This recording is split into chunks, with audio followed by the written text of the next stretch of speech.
Hello, Drew. Hello.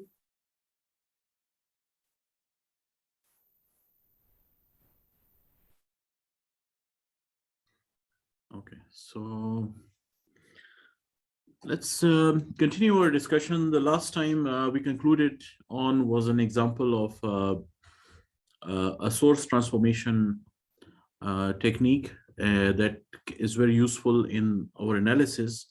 And then we'll resume. Again, it was kind of a side, we were kind of sidetracked by that because I just want to give you a review of the source transformation.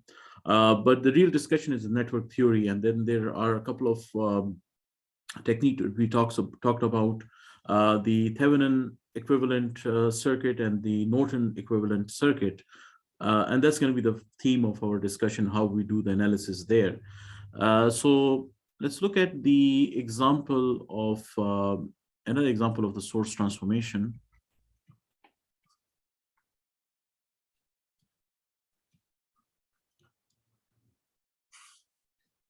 So let's consider the circuit. Okay, let's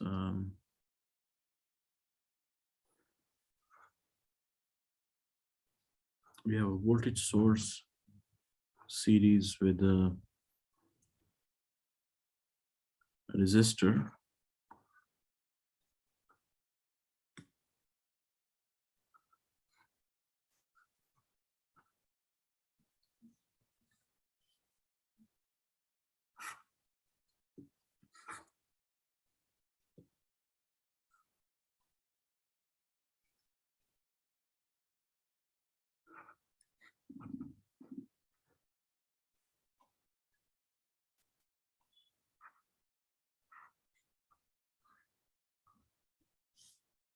Okay, this is 120 volt, 20 ohm. So it's 60 volts, 5 ohm, 36 ampere.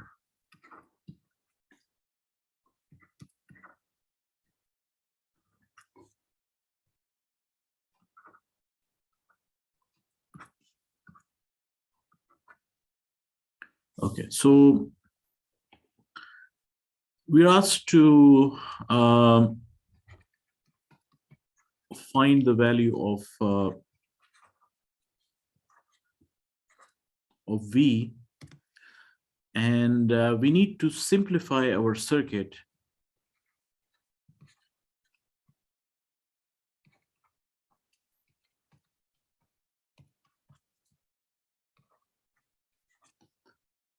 using source transformation.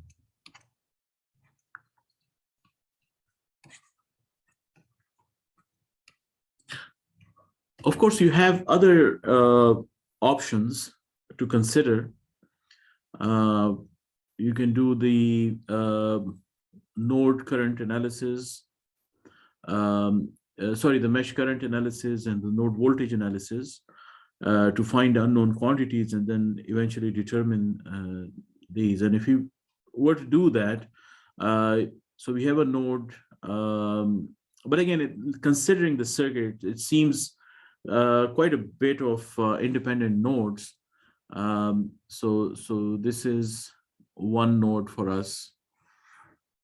This is another node, and the two node. But again, this since of course you can do that process, but just to see this additional technique, we will use a source transformation to solve it. So the first thing I want to do is I know that the current sources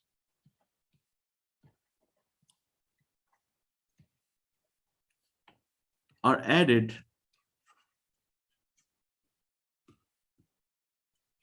when connected in parallel.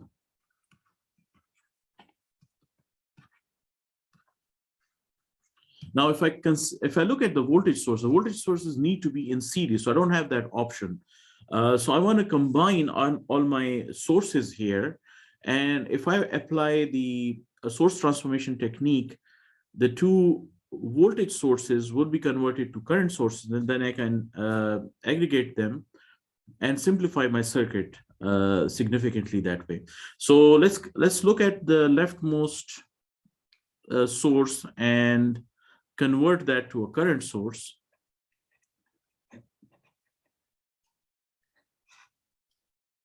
And then this one need to be converted. Sorry.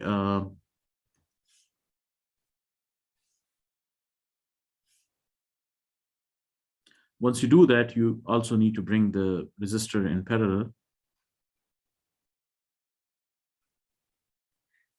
Same thing will be done with the second voltage source.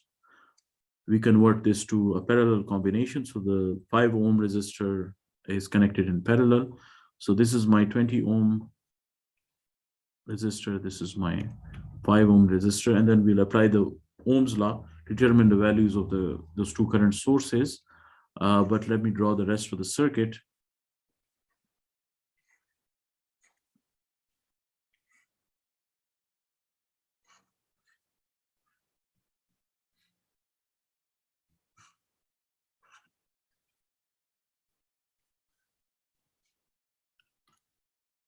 Okay, this is the unknown value that I'm looking for. And this resistor is 8 ohms. This is 1.6 ohm. This is 6 ohms. And I know this current source is 36 amperes. And the 120 volt current source would be converted to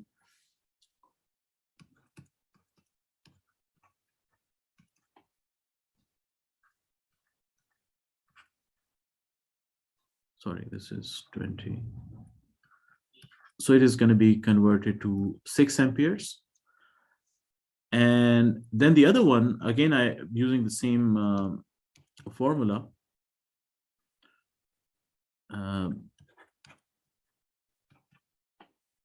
This is 60 volts, and I have 5 ohm resistor. So this becomes 12 amperes. So this one becomes 12 amperes, and this one becomes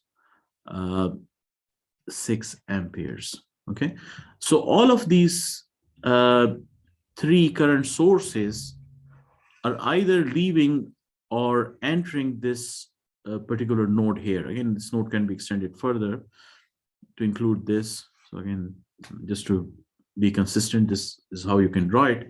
So if I look at that node and I apply the KCL, essentially what I will have is let's just label this IS1, IS2, and IS3. Okay, so what we could say is that IS1 is entering the source.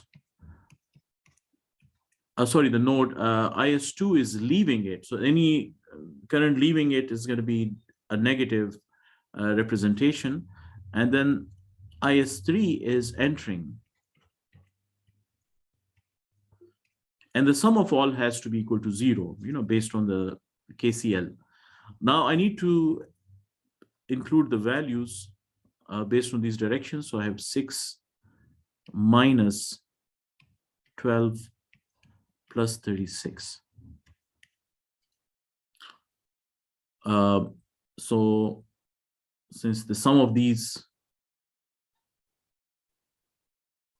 hold on.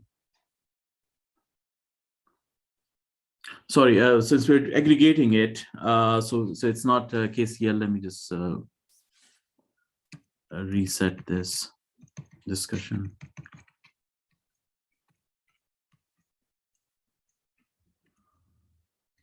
So we're finding the equivalent. So let's scratch that off. And so basically the I equivalent is the source is, and then is equal to IS1 minus IS2 plus IS3. Okay, so we're aggregating them. So it's going to be 6 minus 12 plus 36. So the equivalent source is going to be equal to 30 amperes. Okay, so I have the 30 amperes there, and then I can represent this. And the direction is, of course, going to be entering the node. Since that's it, if it was a negative value, then I would be leaving the node. So, and then I will draw these three resistors.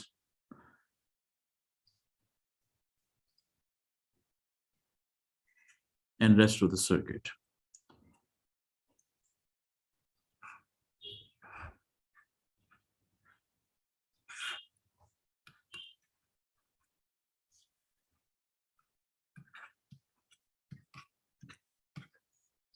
So these three, this is again a 30 ampere source. The three resistors are 20, 5,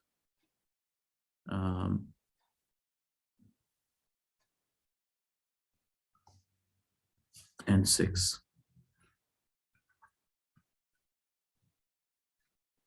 Okay. And the reason we're not, so now we need to find the equivalent of these three. And the reason we are not combining the rest of the network with it, I mean, ideally, what we would like to do is add the 1.6 and 8 ohm resistor, which will be 9.6 ohm, and then combine them with the other three in parallel combination. But the reason we are not doing that is because we are interested in knowing what the value of this voltage V is. So we need to keep that 8 ohm resistor separate to understand that. But the way I want to solve this problem is, so there are two ways you can do it. Let's just say you can aggregate these three resistors and then bring them to one branch for simplicity, or what you could do is you can write them as is and label these three currents in addition to the fourth one. So now what I have is, let's say this is I1, I2, I3, and I4. So in order for me to find the voltage, I need to know what I4 is. And that's going to give me, so V is going to be equal to I4 times 8 ohm resistance. Okay, so I can use the current division to solve this problem, right? So since I'm not interested in what the currents are in I1, I2, and I3, the only thing I'm interested in is I4. So I can solve that problem using this. So, I mean, if you want to simplify this by, bringing it to one branch, that's fine. If you don't, that doesn't matter also, because if I were to solve the voltage across the 6, 5, or 20 ohm, then that would be a different story. But now I'm just looking for the voltage here, and I'm interested in I4. So I4 can then be written as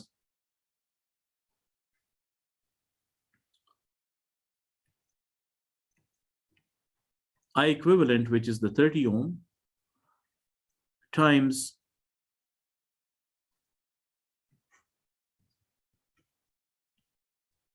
since this is a series combination, so the current is going to be the same. So I have to account for the 1.6 ohm resistor also. And then in the denominator, I have to write the equivalent resistance for the entire circuit. So that's going to be 1 over 20 plus 1 over 5 plus 1 over 6. And the other branch is 1 over 9.6. Okay. So we know all of these values on the right-hand side. The I equivalent is 30 ohms.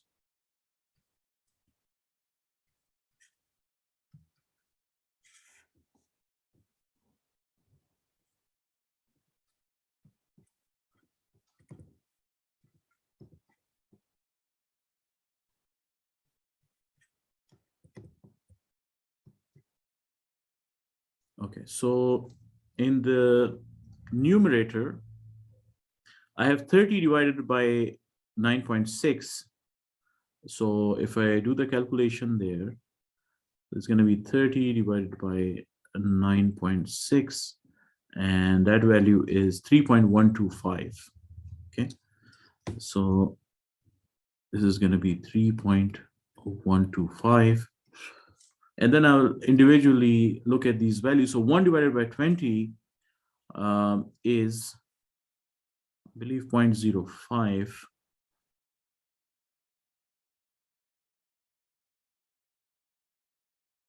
Yeah, so it's 0.05 plus 1 divided by 5 is 0.2, 0.6. Sorry, 1 divided by 6 is 0.16, I believe. Yeah, it's 0.1. Let's just write it by rounding it up to 0.17. And the last one is 1 divided by 9.6. So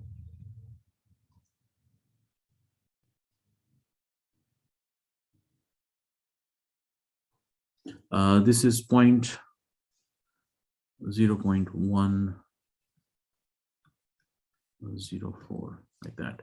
Okay, so let's take the sum of these values.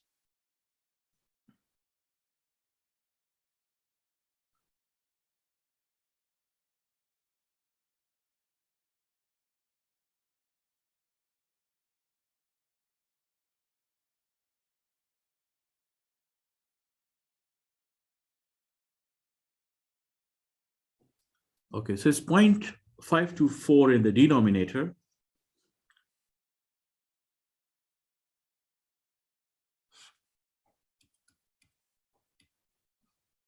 And 3.125. So when you solve for this,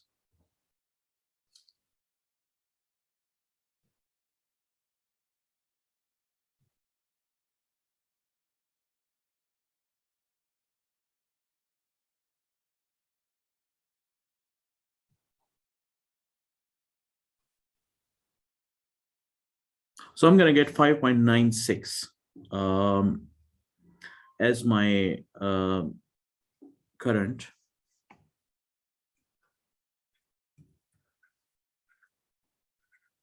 You can round it to 6 if you want, but again, I mean, this is accurate value. So once you have this, then you can apply the Ohm's law to find the voltage. So V is equal to I sub 4 times 8, and that's 5.96 times 8.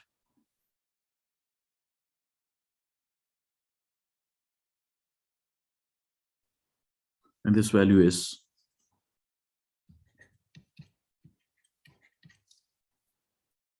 47.71.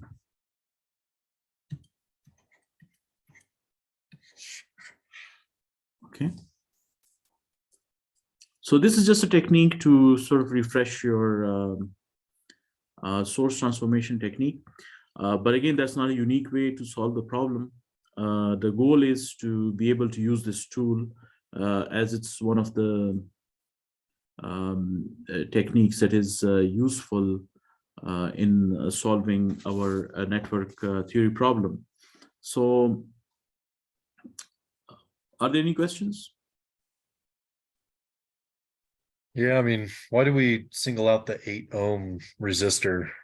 Like, how come we combine it with the 1.6, but then at the very end, it's I4 times 8? Okay. Okay, so let me ask you this.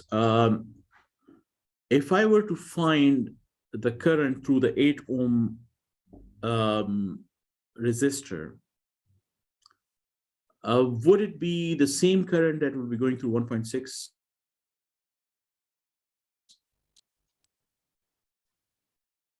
Since they are in series, right? So since they are in series, so therefore it's the same current. But for me to be able to, let's write it a little bit clearly here. So let's say if I have this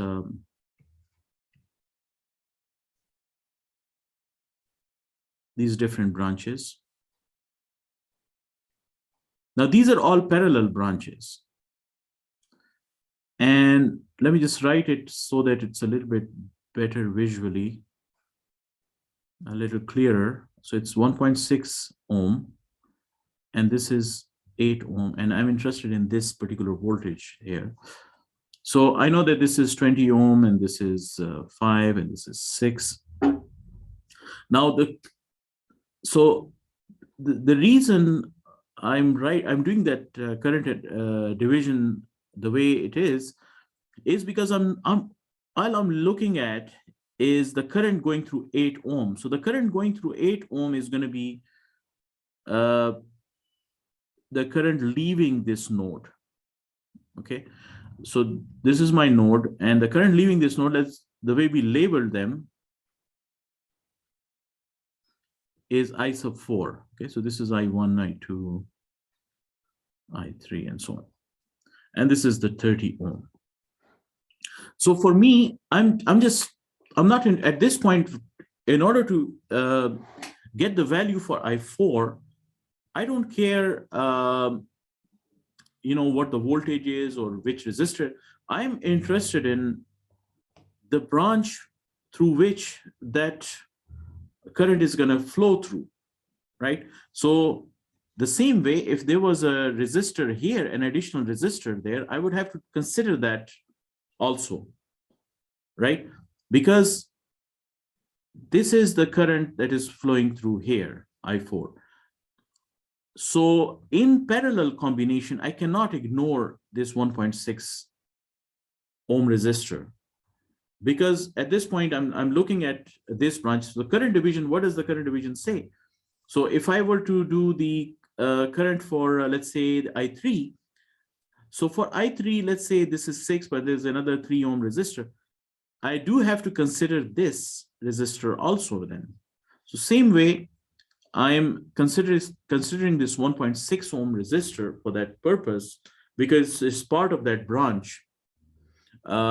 If I just took the 8 ohm, so let me just say this. The current division is not specifically dependent on the resistor value, but rather on all the resistors within that branch that I'm trying to find the current for. So for the I4 branch, I have to consider all the resistors that are in the path of I4. So that's the reason I consider the 1.6. For the other 3 cases, of course, there's only one resistor in each branch. So for that reason, if I were to find those, and typically when we find, when we look for, or the examples that we considered in our current division discussion had only one resistor in each branch. In this case, we have 2, so we have to aggregate them just for the analysis of the current. And once I find the current, then I know that that current is going through the 1.6 as well as the 8 ohm, and I'm only interested in the 8 ohm part because that's the voltage I'm looking for, but the current is the same. Does that make sense? Yeah, I think I got it. It's the initial question is, what is the volts flowing through the 8 ohm resistor? The current. Yeah, initial question is what is the voltage across Volts. that? Yeah. Okay. Yeah, and it's just the intermediate parts are that we have to find that current and then go through that. It seems easy to miss one tiny step and it just compound your problem. That is true. That is very true. And for that reason, we have to be very careful when we're analyzing these. And as you mentioned, a small step can create a big your problem solution could go completely off. Your technique may be correct, but again, if you ignore that 1.6, then the accuracy would be affected, because for 2 reasons.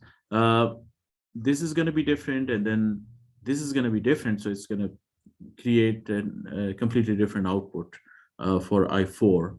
So for that reason, you have to really consider all these. And whenever you're working on a problem for the homework assignment, or for an exam, it's good to, since we are in an online course, so everything is the, references should be used since they are available to you. So you can consult your notes to, look for different type of examples, and then and over a period of time, since it's a very short course, a 2-month course, but with practice, you will be able to identify these little subtle things that are differentiating different type of problems. Okay. So now let's move on to network theory.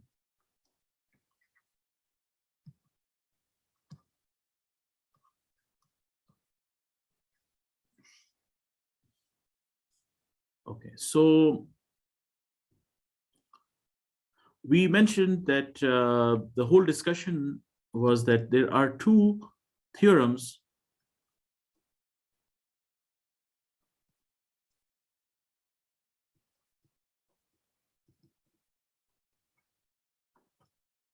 so Thevenin equivalent model and Norton equivalent model that represent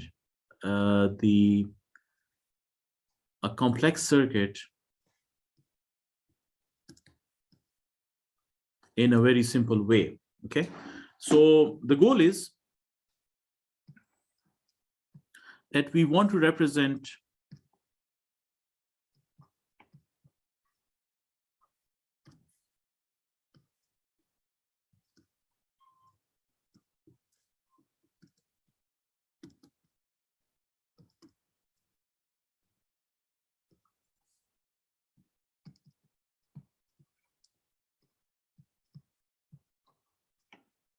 so for our purpose, we want to represent it as a simple 2-port network.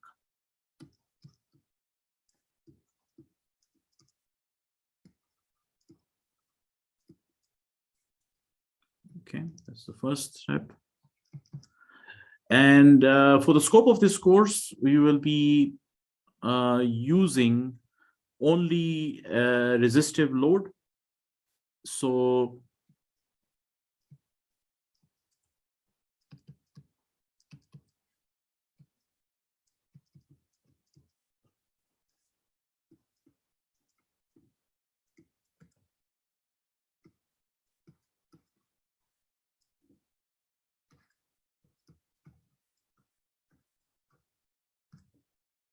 it may include some sources, but the goal is that we have to represent it in a simple way. And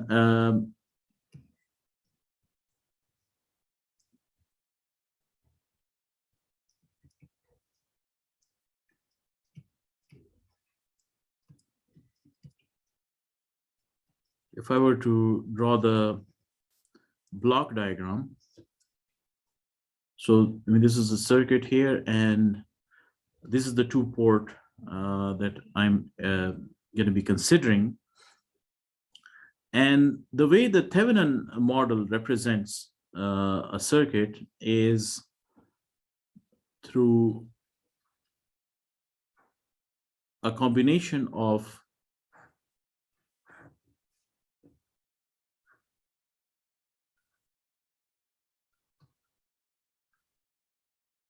Thevenin, sorry, this is a resistor.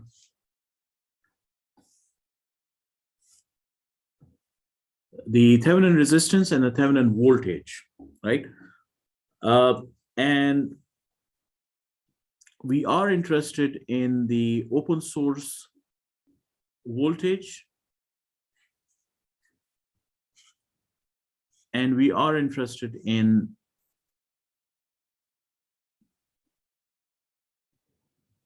the short circuit current.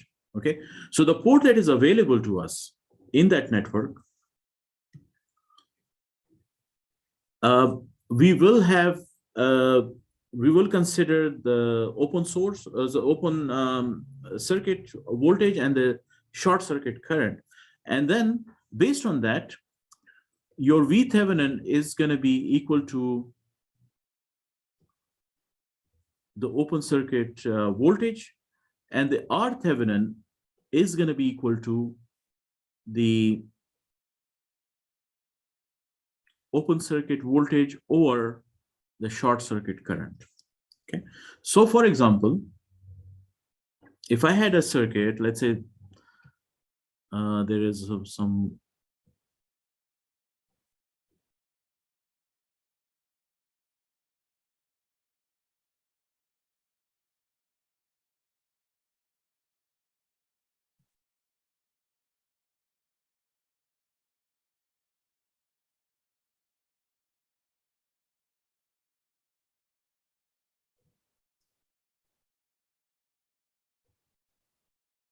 let's say there's some complex circuit here. So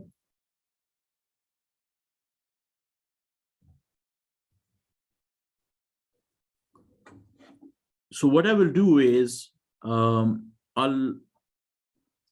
so these are my 2 ports, you know, from here, this point to this point. So this is my open the 2-port network, and the way I would represent it. So I mean, the goal is ideally to represent it in this manner, right? The goal is to represent it in this manner, but to get there, I need to know these values, right? I need to know what the Thevenin voltage is and what the Thevenin resistance is, without solving the problem through, you know, the detailed analysis as we have been doing, right?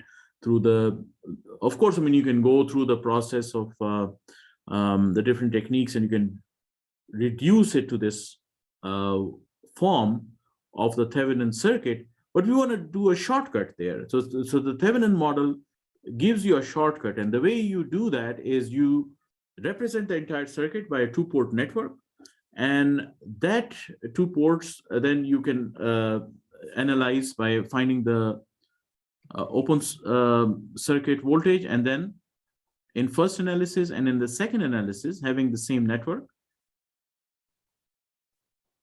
you attach a short circuit and find the I short circuit for that. And that gives you this model. Okay. So this is a simple representation of a complex network. Okay. So, and then, as I mentioned, the Norton is simply the alternate model .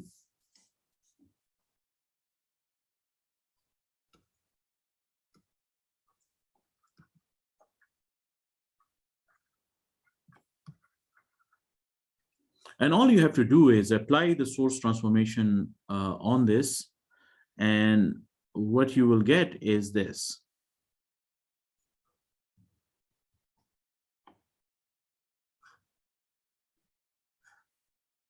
This also represents so this is Norton resistance and the Norton current, okay? And of course, this is your open circuit voltage. So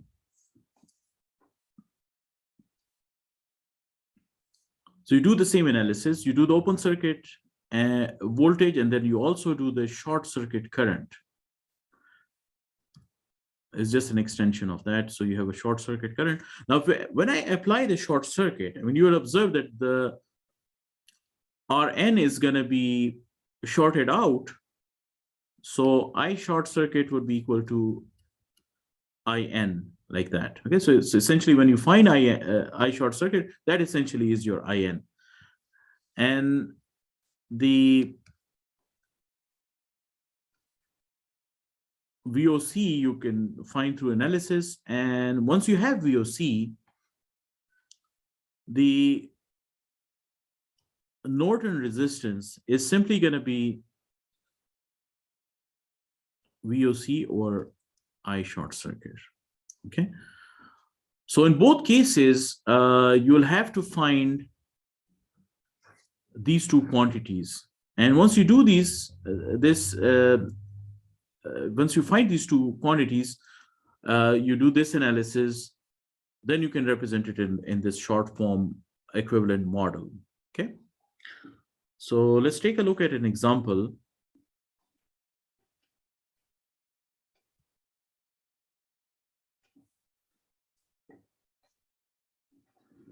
So I have this circuit with a current source.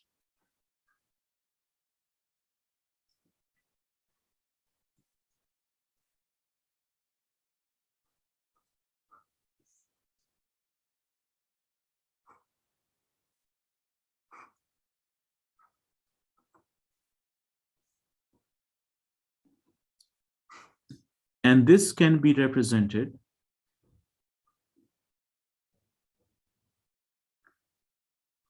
so these are the two ports that connect it to the outside world of this. So I mean, anything outside of this network, it can be connected through these ports. Let's say this is my port A and B. And this one is 15 ampere, this current source. I have 8 ohm resistor, 2 ohm resistor, 10 ohm resistor, and a 12 ohm resistor. So we will look at this problem in a few different ways just to see how we can simplify it. So the first thing I want to do is I want to find my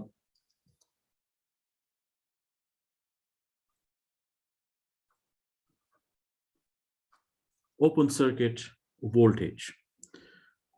Okay, so in order for me to find the open circuit voltage, what do you think would be the best technique for me to apply, considering all the different things that we have considered so far in this course?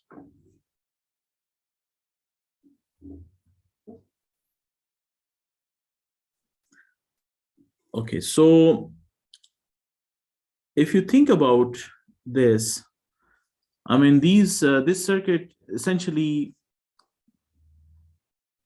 originally was like this. Originally the circuit was like this. We extended these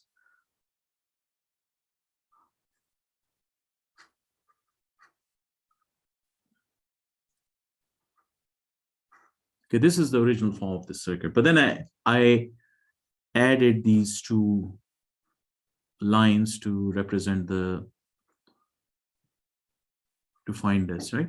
The VOC. So considering that, if I were to find the current that is going through this resistor, let's just say this is I1. Shouldn't I be able to find the VOC? That's just a simple process there. And if I look at the rest of the circuit, I think I have tools available to find that. And if I apply my current division technique, I should be able to find I1. Again, it will be similar problem as you would have noticed in the last example that we covered. But you have to view this circuit in this way. Okay, you have to view this circuit in this way. And if you look at this circuit now,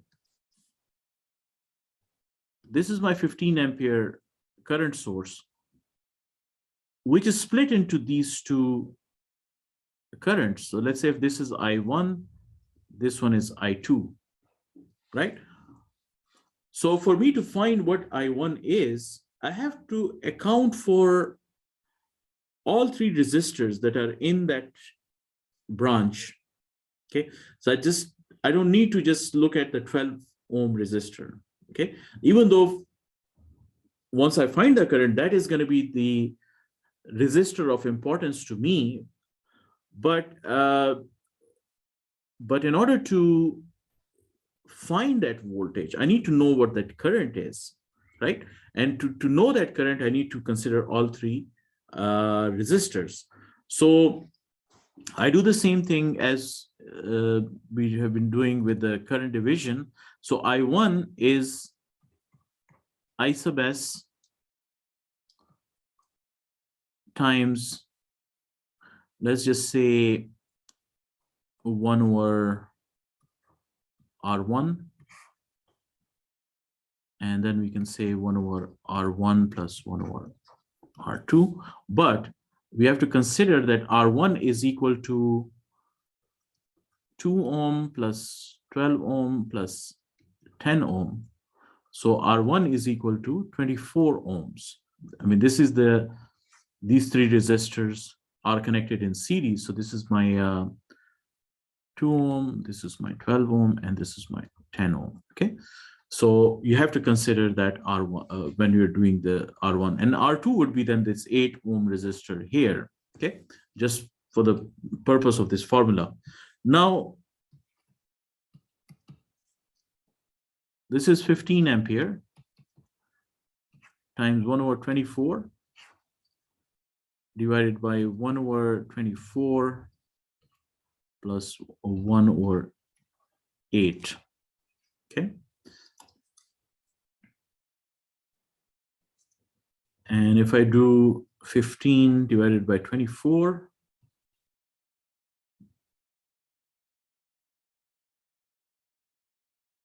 it's 0.625. And again, as I mentioned before, this is not a unique way of solving it. I mean, you can look at other techniques. At the denominator, I have 1 over 24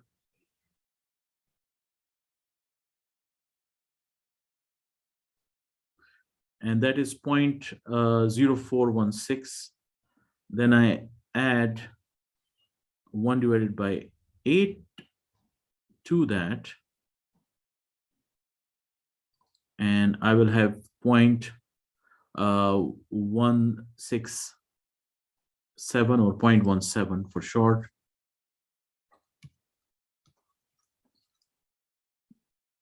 And 0.625 divided by 0.17.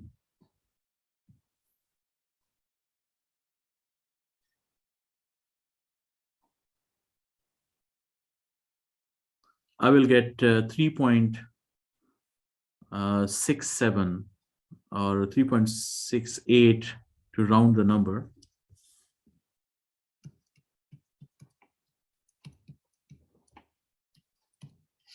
Okay.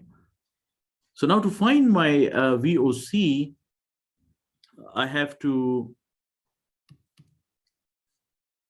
then apply the Ohm's law, which is I1 times the 8 ohm resistor. Again, remember for VOC, it's only the 8 ohm resistor, but for the entire branch, I have to consider the current for the entire branch. So it's 3.68 times 8.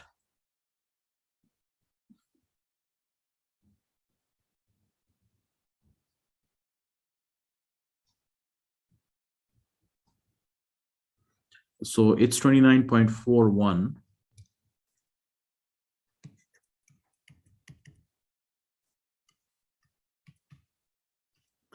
So, I mean, it could be different. I'm sorry. I think I can.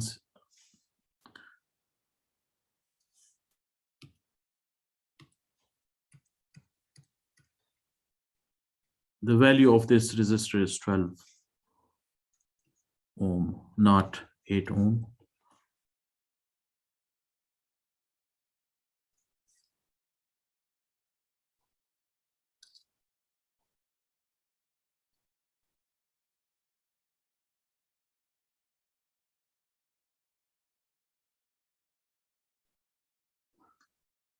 So it's since we rounded these numbers, so the values could be different.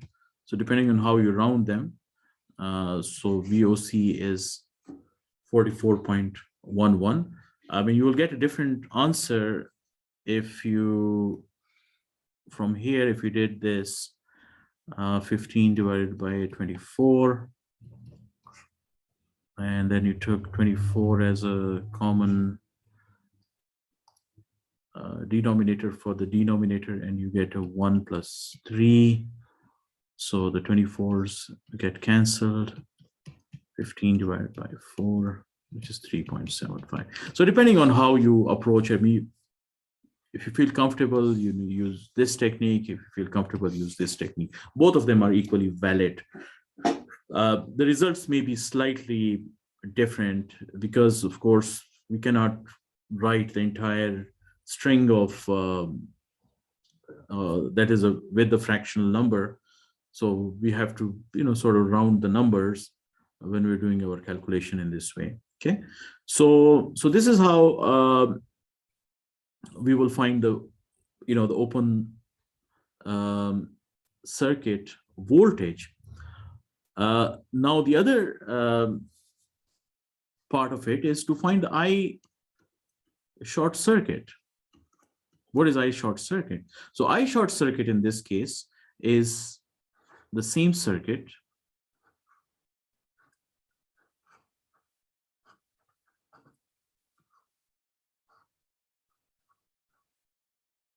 and on the two-port network, I would connect a short there. So just a wire would be connected on the two ends of the two terminals of the port.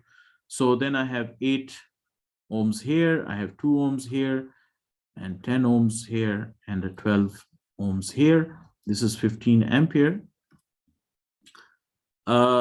Effectively, the 12 ohm resistor is going to be shorted out, right? Now, for me to find this I short circuit, you can see that, this is no longer going to be there, right? So this is going to be shorted out. It's going to be the same similar analysis.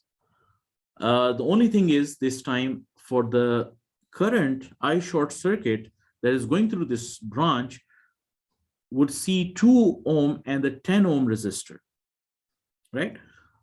So now if I have to find I short circuit using the current division, so this is what I will have. My current source times the resistance in that network, which is 2 plus 10. And then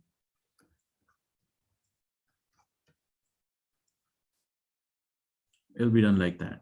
Okay, so I have 15 multiplied by 1 over 12, and then 1 over 8 plus 1 over 12. When you do this analysis, let's find what 15 divided by 12 is, which should be 1.25.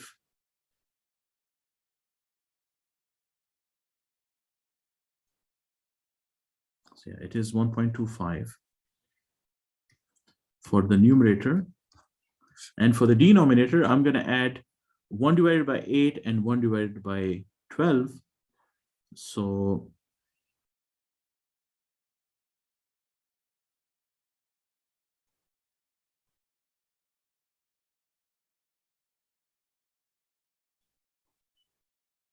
it's going to be 0.208.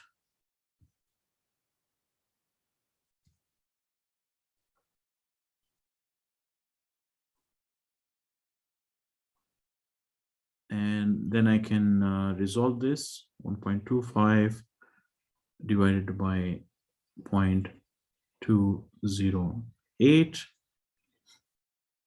It's going to be 6.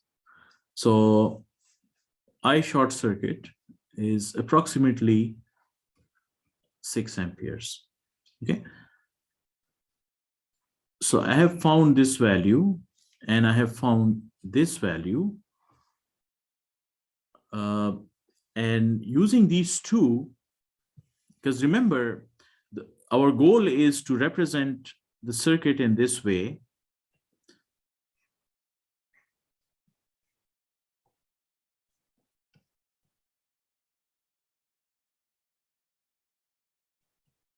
And we said that the VThevenin initially, we mentioned that, is equal to the open circuit voltage of the two-port network.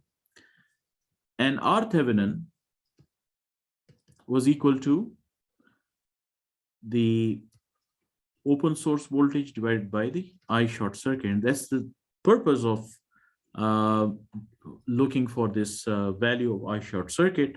So then based on our analysis,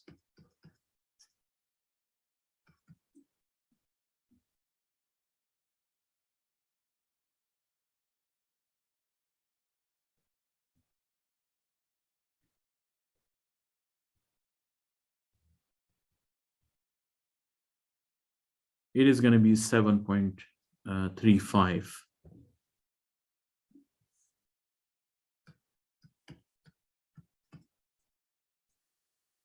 ohm.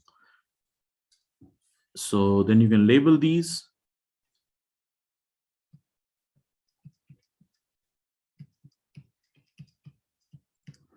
So as I mentioned earlier, I mean, you may have different results the way you are going to be solving the problem. If you were to go with this technique here, it is, combining these values in numerator and then taking a common denominator and combining the values in numerator, you end up with 3.75 because it's 15 divided by 4.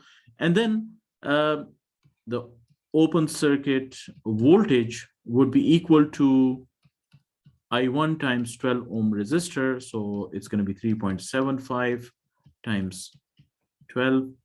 So this value would be equal to 45 volts. Again, so the reason your numbers are slightly off is because we were, taking, approximating these values. I mean, the fractional numbers were rounded up or down to the, excuse me, they were rounded up or down to the nearest two-digit value. So that's why you have the 7.35. If you did this technique, then essentially it would be R Thevenin would be 45 divided by 6, which would be 7.5. Yeah, so the numbers may be slightly off, but again, as long as you wrote the process and showed all your work, I will accept those answers. Okay. So the goal was to represent the circuit in this form. And for that, what we did was a two-step process. The first step was to find the open circuit voltage. And the second was to find the short circuit current. So that is the process that you will use. And using those two quantities, you can then further find the value of the Thevenin resistor and then represent the circuit in the simplest form. Okay, so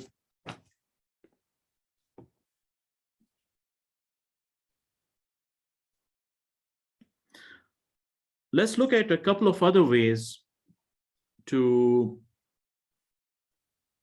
solve this problem, because I just want to give you all the different techniques, and then based on that, you can choose the process that you like. So one technique was that we're finding the open circuit voltage, the short circuit current. Those two quantities give us the Thevenin resistance, and we represent it by a simple resistor voltage source representation.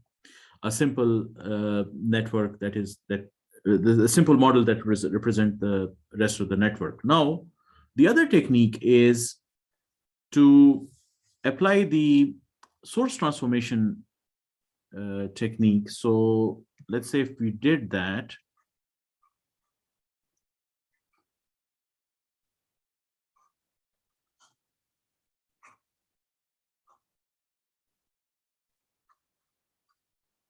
so this is my circuit.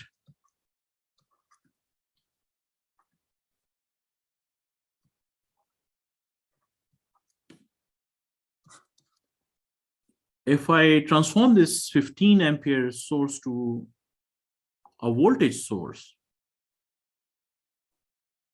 this 8 ohm is going to be then in series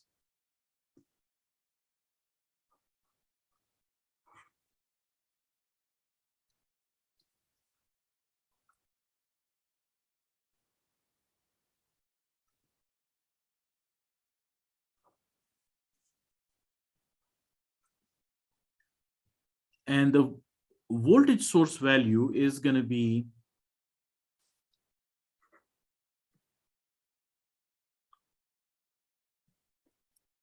IS times R. So IS was 15 and the current is 8 ohms.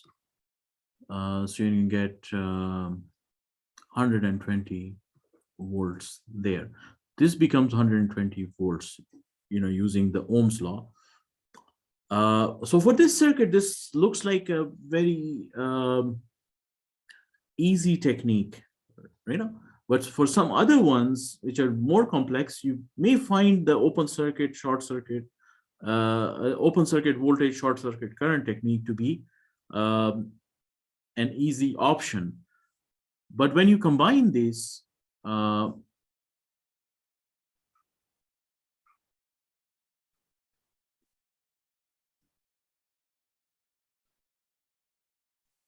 so when we combine this, what we are going to get is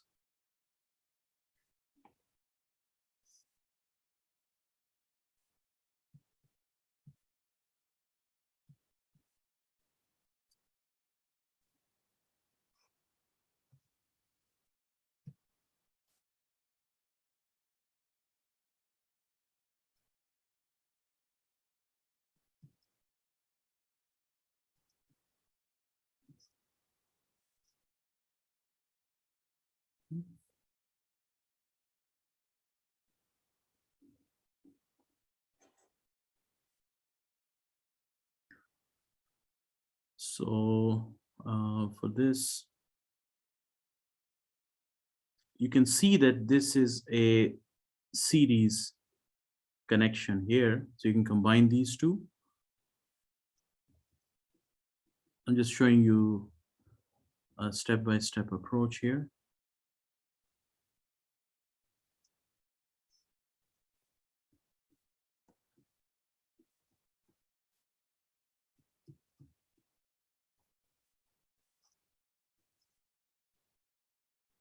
Since we have these two terminals, so we cannot combine the 12 ohm resistor along with it.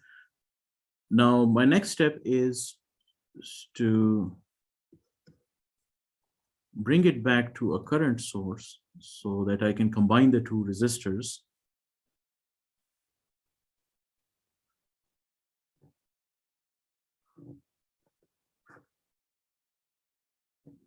Still have my two-port network. So I is going to be equal to V over R. So V is 120 volts, R is 20 ohms. So therefore, this is going to be 6 amperes. Okay, so this is 6 ampere current, 20 ohm resistor, 12 ohm resistor. And now I need to aggregate the two resistor values. So the equivalent is going to be 1 over 20 ohm plus 1 over 12 ohm. So depending on what technique you use, you can combine them. And let's just go ahead and I'm going to calculate these. So it's going to be 1 divided by 20.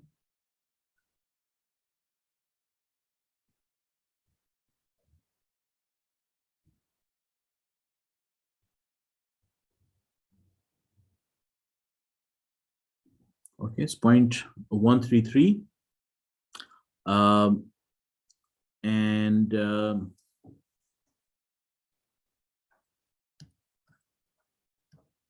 Okay. So you do the cross multiplication, and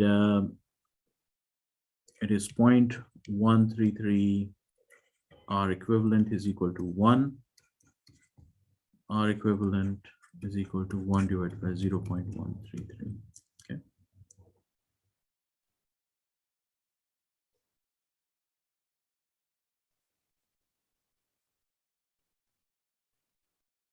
So it is equal to 7.5 ohms. Okay, so that's going to be your equivalent resistance. So now I can represent my circuit in this way.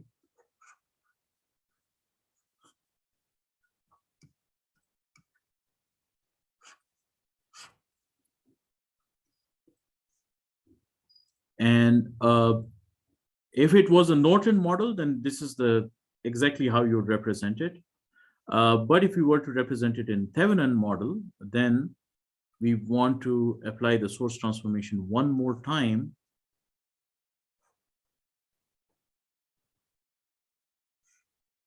Your Thevenin resistor is going to be 7.5 ohms, and your Thevenin voltage is going to be 6 times 7.5. So, you know, that's 6 times, so 2 times 7.5 is 15 times 3 is 45. So you do the multiplication, you are going to get 45 volts for your Thevenin model with a 7.5 ohm resistor. So if we look at this, you know, this is what we had earlier, you know, this circuit here.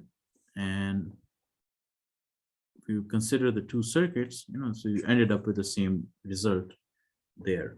Okay. So again, source transformation is a technique, but remember, so source transformation is a technique that you can use, but remember that don't forget to add these two pins there, right? That changes your entire circuit, because otherwise, if you look at it, you can say, okay, these three values are in series, but if you connect that port with that, then they no longer are in series, and then you have to do different techniques. So you can use a source transformation technique, you can use the current division technique. So I just showed you two techniques there. There's a third process also, which helps us determining the value of the Thevenin resistor. Okay, and that technique is this, that, and we'll use the same example here also. So the theory we just did was the network theory then? it is all network theory. The network theory is representing a circuit in this form. This is the Thevenin equivalent model, and then this is the Norton equivalent model. So either one of the two are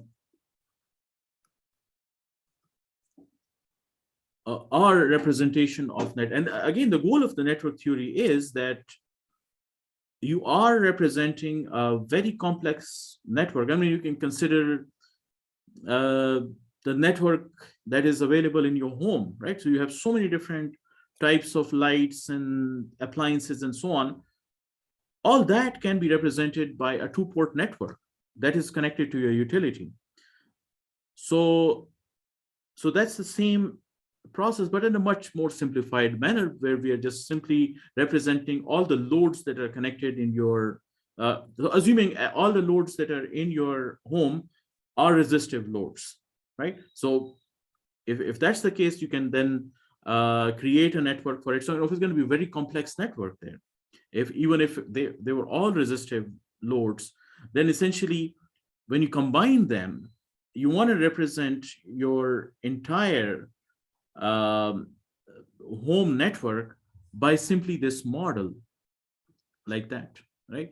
So that's the goal here, is to represent a complex circuit by a simple model, which shows the voltage and the resistance, or the current and the resistance. So those two values would represent your entire complex network. So that's the whole goal.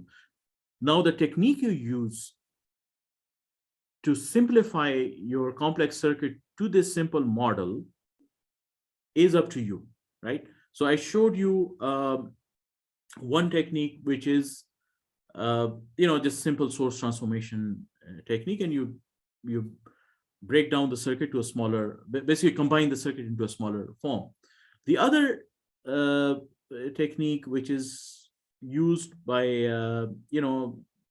this Thevenin equivalent model is to find the voltage at that at the port, right? The two port, wherever we are connecting the two ports, to find this open circuit voltage there, and then to be able to find the short circuit current there, and then those two quantities is all you need to represent your entire model for this Thevenin equivalent model. So that's essentially the bigger goal is to represent the circuit in this model, but the detail is to use one of the techniques here. So again, I showed you the two techniques here.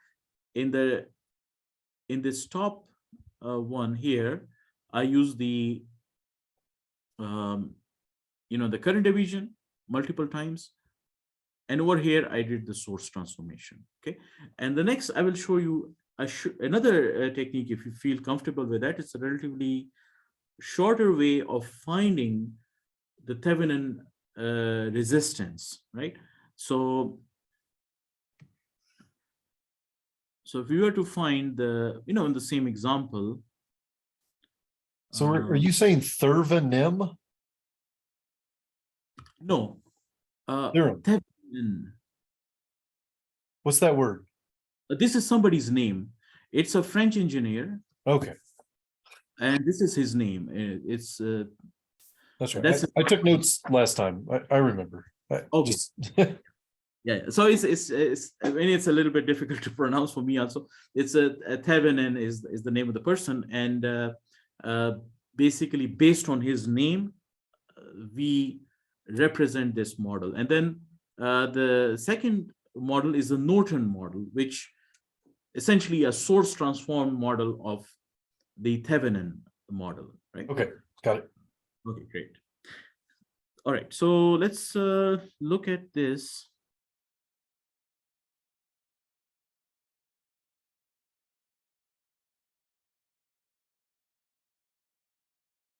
That's our original circuit.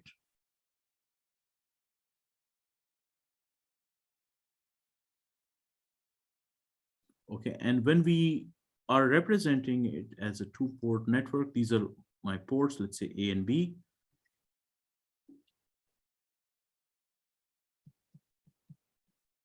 This is 2 ohm, this is 8 ohm, 10 ohm.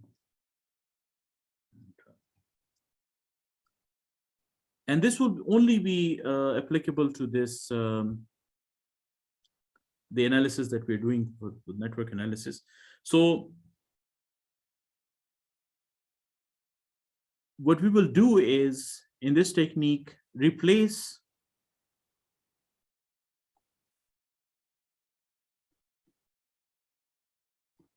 the current sources with an open circuit.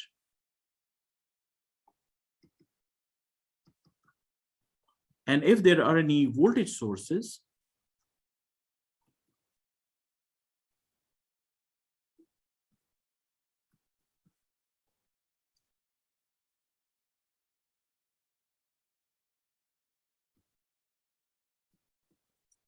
okay, so that way we get rid of all our sources there, and we are left with purely a resistive network. And then based on that, we can solve the problem of the Thevenin resistor. Okay, so if I do that to this circuit, then essentially this is an open circuit and nothing is connected there, right? And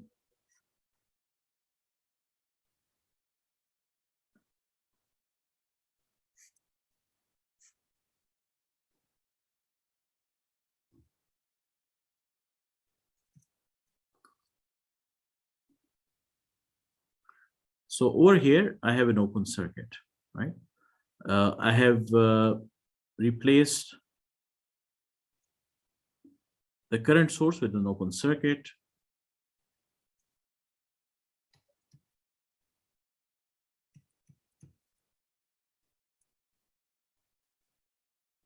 So now here,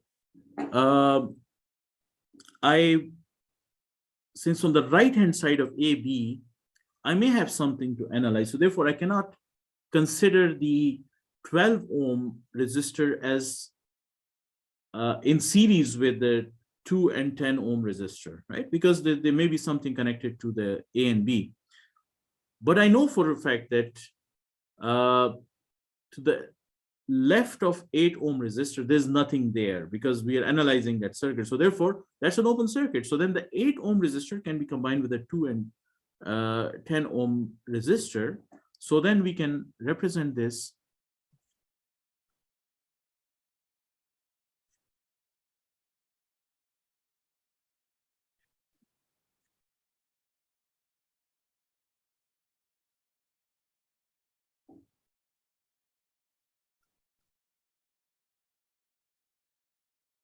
and then you can take the equivalent resistance as we did earlier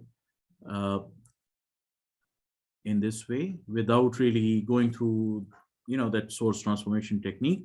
You end up with this network, which is 1/20 plus 1/12. And we found R equivalent to be 7.5 approximately, right? So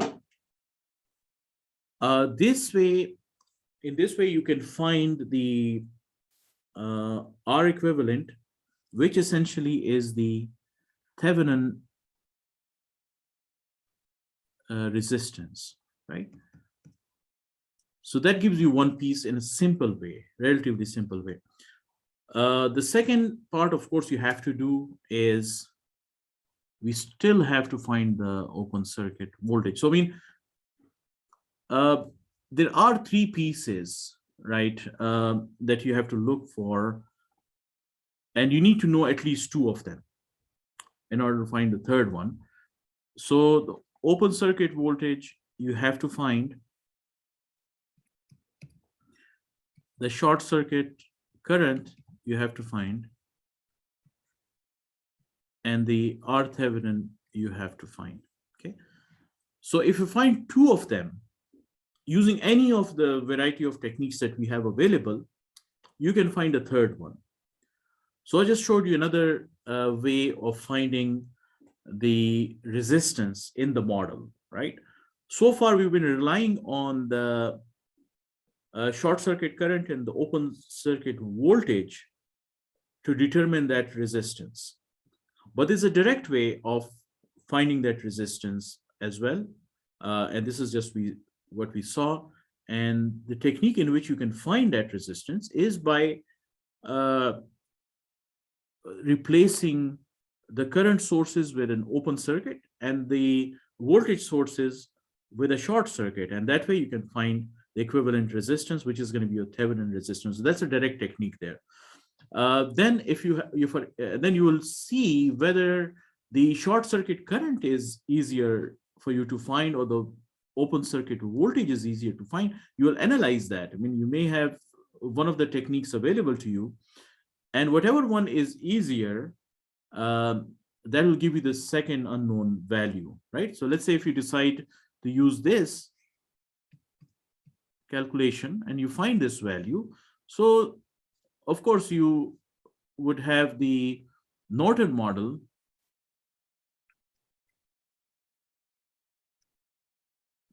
through this technique, right? Because R Thevenin and R Norton are the same thing.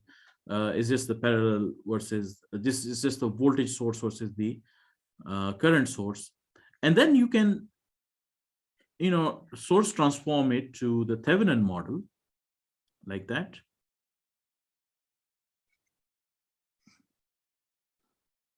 And be able to write that in this manner.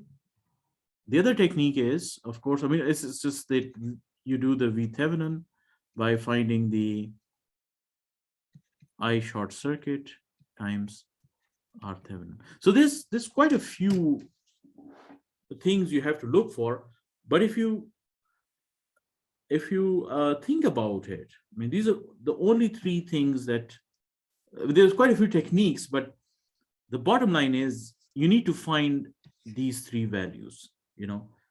Once you have these, at least two of these three, then you know the third one.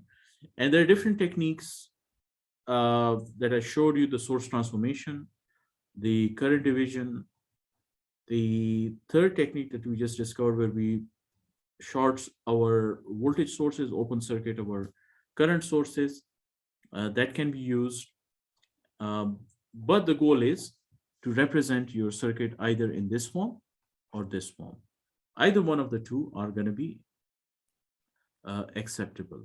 Okay, so we'll work on some additional problems in our next session, just to reinforce this concept. I think there's still some we haven't looked at more detailed examples. So maybe 2 or 3 examples would let you see certain patterns that you can use, or the techniques. So far I was trying to introduce the main topic. So hopefully that is settled, and after that we can then try to solve the problem. But again, the source transformation is an important technique here. The current division is an important technique here. You may need this mesh analysis or the nodal analysis. Sometimes you will have multiple choices between these techniques, and then you will decide which one is the best for you. But you can get the correct answer through any one of these techniques. So we over the last 5 to 6 weeks, we were or 6 or 7 weeks, we were going through these different techniques, and now we have sort of covered all those basic pieces of knowledge, and then now we're going to be analyzing our circuits using those techniques and these different theorems. So I will conclude the session at this point. If you have any questions, we can have further discussion about it. If anything is unclear, I'd like to maybe go over it again so that any confusions are cleared.